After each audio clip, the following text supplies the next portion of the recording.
Sometimes the smallest things carries the biggest stories.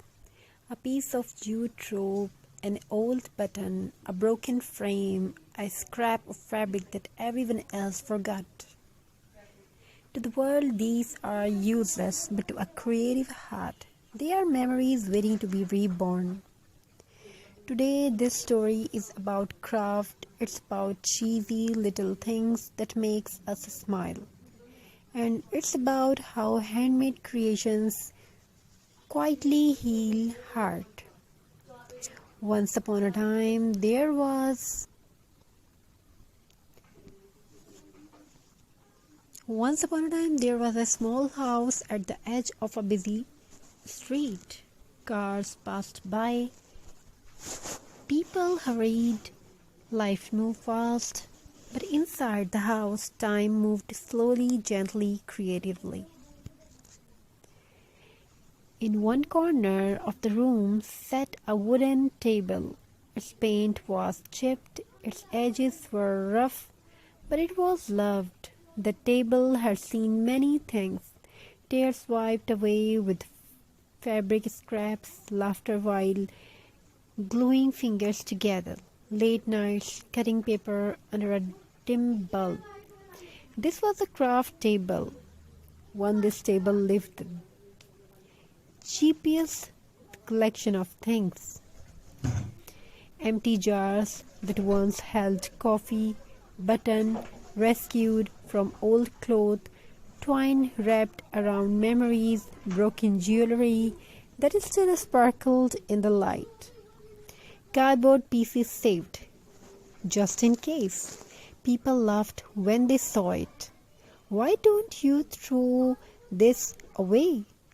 Why are you keeping junk? Just buy something new.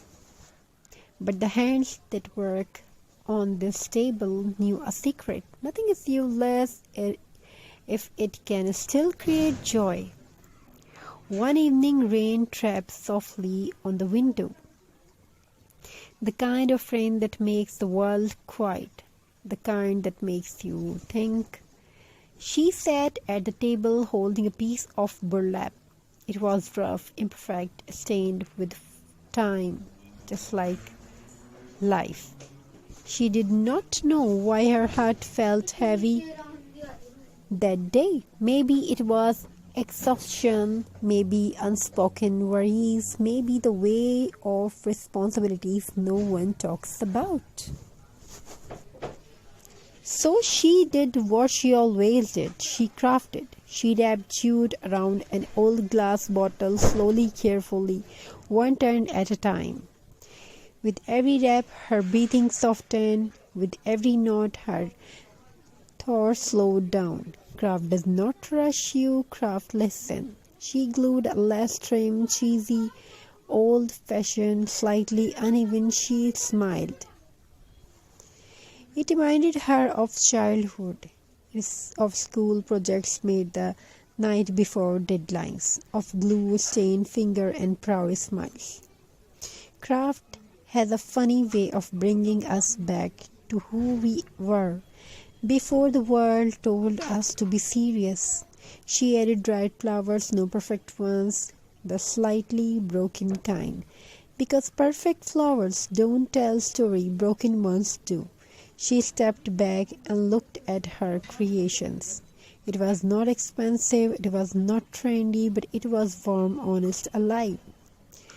That's the magic of handmade things. They don't scream for attention, they whisper comfort. Days later, someone visited the house. They noticed the jar sitting quietly on a shelf, wrapped in jute, holding dried flowers, glowing softly on the sunlight. "Oh, this is so beautiful," they said. For a moment, the creator forgot all her worries because someone saw her heart in a jar. Craft is not just decoration, it's emotion made visible. Every handmade piece carries fingerprints of healings, hope, patience, frustration, love. You can buy that from a store. Think about it. A handmade wreath is not just wall decor, it's hours of silent effort, A recycled frame is not just art, it's respect for old memories. A cheap little DIY is not silly, it's brave because it dares to be imperfect. Craft teach us something important. You don't need luxury to create beauty, you need intentions. In a world obsessed with the perfections, craft celebrates flaws, uneven curves, visible glue lines, colors that don't match exactly, and yet they feel right. Because real life is uneven too. Late at night, when the house slept, she sometimes sat at the craft table again. Not to make something for selling, not to views or like, just to feel calm, just cut paper, she tied knots, she arranged beads. Each sound, scissor thread, gentle taps felt like therapy. Craft does not judge, craft does not ask questions, craft simply says, I am here. One day she made something small, a tiny decor piece from scraps, wood and twine, nothing special. She gifted it to someone who was struggling. The person held it quietly, then smiled, then carried. Someone made this for me.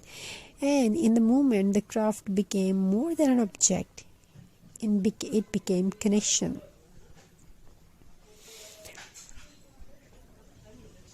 So keep crafting, keep saving scraps, keep believing in old things, keep turning useless into beautiful. Keep recycling something. Because handmade is not just a hobby, it's a quiet form of love, and sometimes love looks like jute rope glue and a little bit of magic. Thank you. Be a part of this journey. Have a very nice and very good day. God bless you all. Take care of yourself and your family members. Wishing you a very happy crafty ideas. Thank you once again.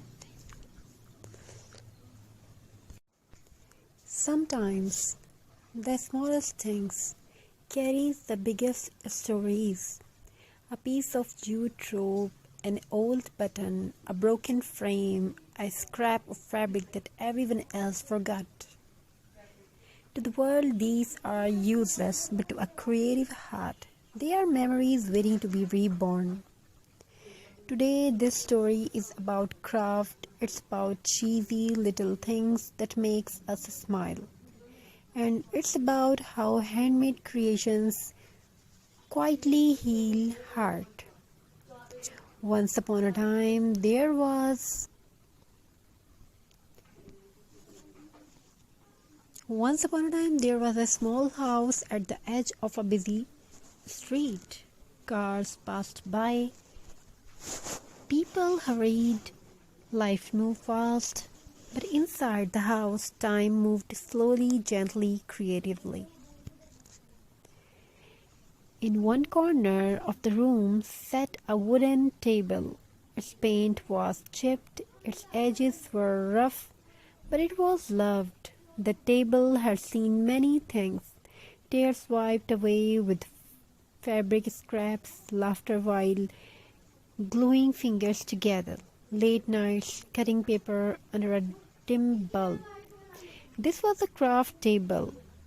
On this table lived the cheapest collection of things. Empty jars that once held coffee, button rescued from old cloth, twine wrapped around memories, broken jewelry that still sparkled in the light. Cardboard pieces saved, just in case. People laughed when they saw it. Why don't you throw this away? Why are you keeping junk? Just buy something new. But the hands that work on this table knew a secret. Nothing is useless if it can still create joy. One evening, rain tapped softly on the window. The kind of rain that makes the world quiet, the kind that makes you think. She sat at the table holding a piece of burlap. It was rough, imperfect, stained with time.